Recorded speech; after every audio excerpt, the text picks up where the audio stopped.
Imagine waking up in captivity after you have watched an illegal murder stream on a dark web the night before. What seems terrifying at first, well, becomes even more terrifying once you find out that you were captured by Pedo Bear himself. If you've ever needed a better reason to block your webcam and use a VPN, then watching pervy shit on the internet might be a great starting point to do so. In this video, we follow 8 characters on their way through absurd and strange, obviously Japanese kink-inspired death games, ridicule them because it's Monday for me and I need this, and ultimately, of course, beat the death stream in Death 2. Hell yeah. So, our main character wakes up in a foreign room without any recollection of what has happened the night before. That is almost always a bad thing, by the way.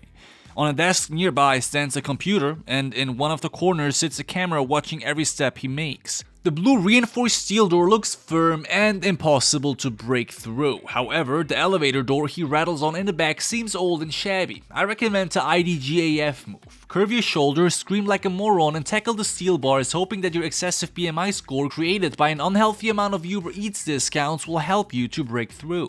Congratulations, you are now a free man. If you haven't broken through though, you are likely to have a dislocated shoulder. I'm sorry, but fear not, because I have a second brain blast. Yeah, pick up one of those knives lying on this table. Avoid being seen though. Turn your back to the camera and swiftly bag one without a T. If you lack sleight of hand skill points, you may want to travel to Rome first and follow Gypsy Kids for an afternoon. Congratulations, you will now have successfully unlocked sleight of hand level 10, and the skill bagging stuff without being noticed is now at your disposal. Now, before we can get out of this room and get our newly acquired item to work for us, we must overcome a few challenges first. The first task is to solve a Rubik's Cube within 10 minutes. If that can't be done, you're dead. Great, well that's it then for me, I guess. Anyway, let's ignore that instant death for us that are less gifted and move forward with another interesting circumstance. It turns out that all captives here are connected via voice chat and video chat, meaning they can see and talk to each other, of course. This is a huge advantage, right? If you need a shoulder to cry on or vent your frustration, then this Discord chat is almost better than your online girlfriend. It's sort of like a group therapy session with live deaths every now and then, to remind you that there are other people out there with worse fates than yours. One of the players fails the Rubik's Cube test and gets his brain drilled into with a DIY home driller, which is totally not me. Okay, so 7 minigames must be played, of which 4 must be won so that everyone survives. Now, given the silliness of these games in contrast to the seriousness and distinguished production value of this epic video here, I decided to skip the boring part and fast forward to the fun part. Everyone survives, but this person right here. He is smacked to death by Miley's wrecking ball from behind. 6 people remain and the blue reinforced steel door opens itself. Ta-ta-ta-ta. The players now finally have the chance to get to know each other. And as with every other death game movie, the doors through which they came closed themselves. If they had blocked the door with a cloth, they would have had the chance to go back into the main character's room and arm themselves with all those knives and tools on the table. Given that there was only one entrance, the blue door, the Pedo Bear costume wearing psychopath could have only entered from there. And given the 6 players, all armed with knives, they would have had a real chance to fight.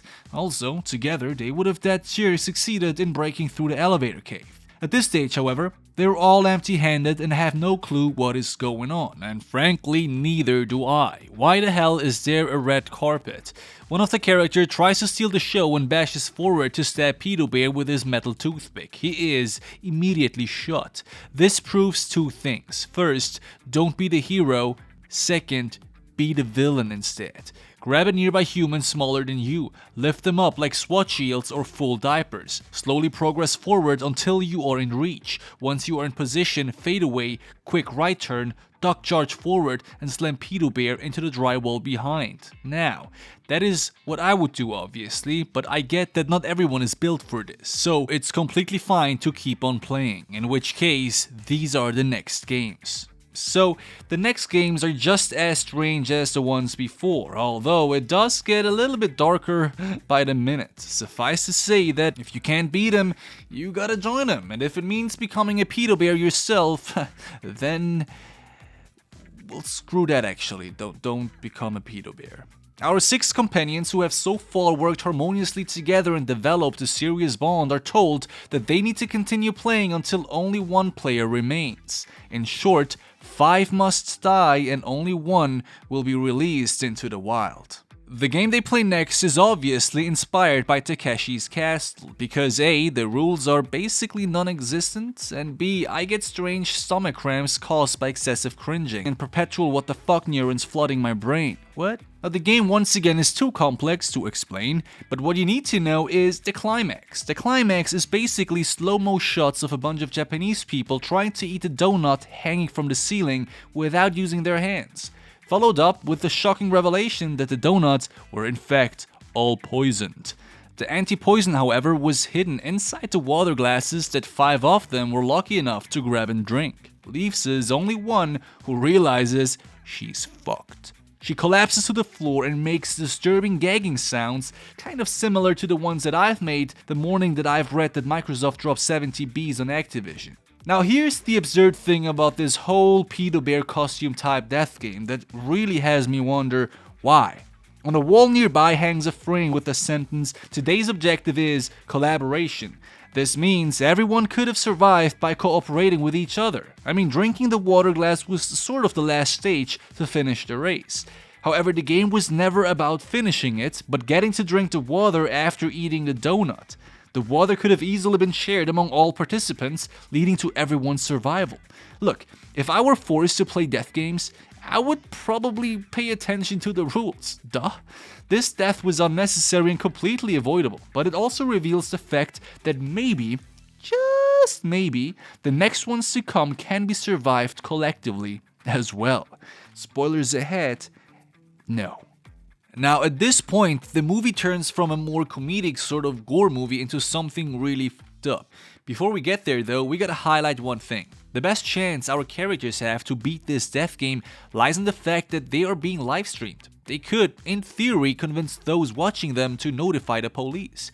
But that is not so easy, is it? People on the internet are savage. They are basically modern day Colosseum spectators. Blood must flow. God forbid if it doesn't. And as long as it isn't theirs, or animals, it's fine. And that is exactly what happens. None of the viewers does anything to help.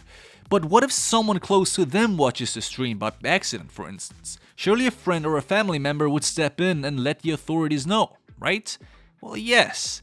And that is exactly what happens. Our quasi-protagonist's soon-to-be wife realizes that her future husband is being tortured on DeathTube.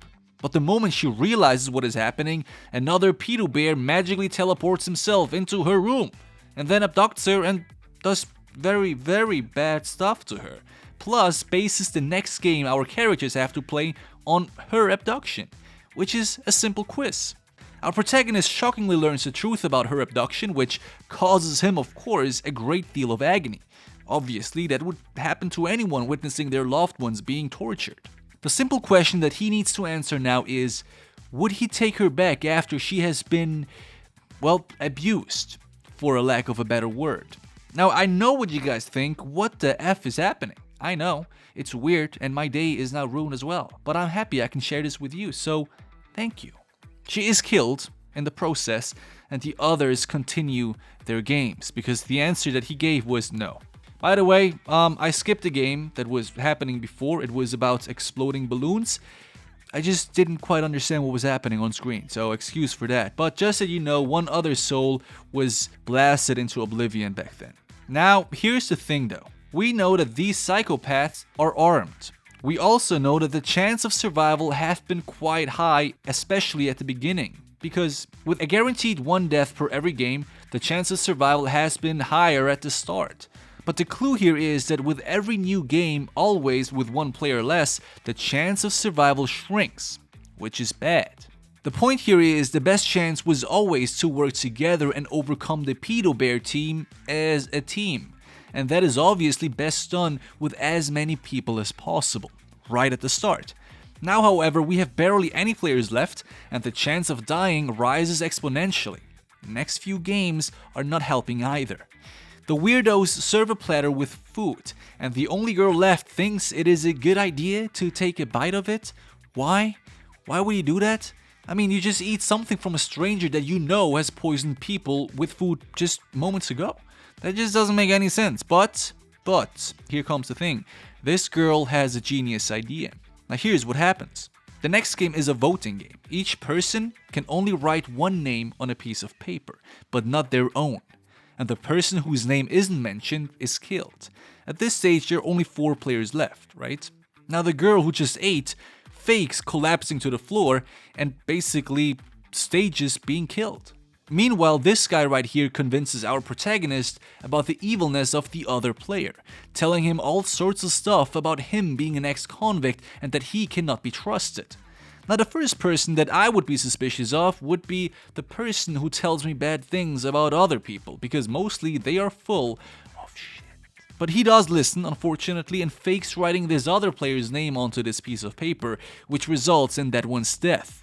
The guy who convinced him starts laughing like a maniac, because of course that was supposed to happen, and reveals that in fact he was the ex-convict. Well, now we know, I guess.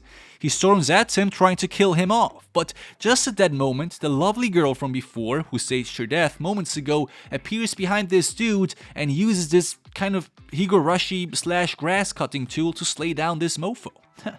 Brilliant. This slaughter is exactly what was planned all along and really just inevitable considering the animal survival instincts of us humans. Our protagonist is the only one who survives at the end, but now has to beat the final game, which is ridiculous because it is a simple lottery. If he picks the right straw, he wins and is free, and if he doesn't, well, it's game over for him too. In my opinion, I mean, if you made it this far, you don't really have anything to lose anymore, especially considering your, well, I guess, ex-fiancé at this stage.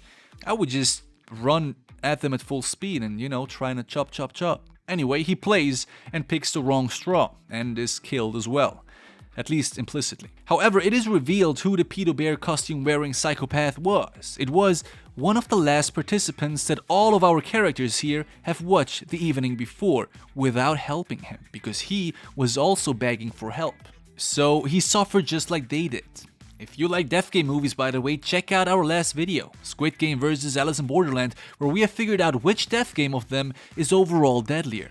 I hope you have enjoyed this video. Please leave a like to help us out, leave a comment with whatever you have in your mind. Thanks a lot for watching, I see you soon, peace out, and binge another one.